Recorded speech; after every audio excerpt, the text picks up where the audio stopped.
I shall now relate concerning a man among the Americans, called Trump, whose deeds were many and strange, and whose fortunes rose and fell like dice cast upon the board. This Trump was born into wealth, he built towers and stamped his name upon them in gold, so that all who saw would know whose monument it was. But many of these works crumbled into debt, and though he called ruin prosperity.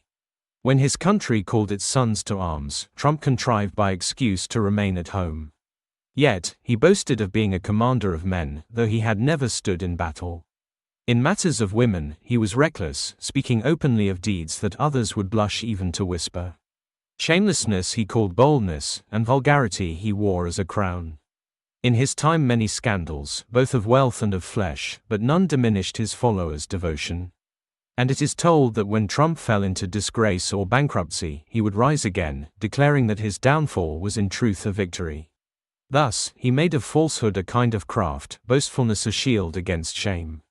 But not Trump alone bears record in this tale, for in the councils of the people there sat many men and women, sworn to uphold the laws of their fathers. Seeing Trump's falsehoods, repeated them, knowing his scandals, excused them, watching him trample the laws, bent those laws to guard him. Such ones are not rightly called representatives of the people, but courtiers in a court. They bowed their heads, not to justice, but to one man's wrath.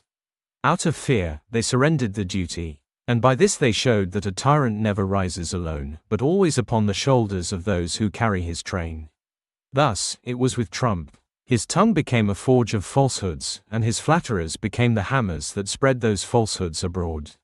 When his followers stormed the people's house, Trump rejoiced in secret, yet, afterward they spoke not of disgrace, but of loyalty.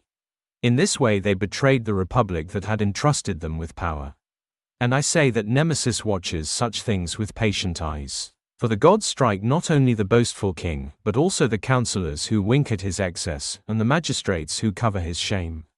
So let this stand as a lesson, that leaders who build the glory upon lies will one day be remembered not for greatness, but for scandal, and those who enabled them will be remembered not as patriots, but as accomplices.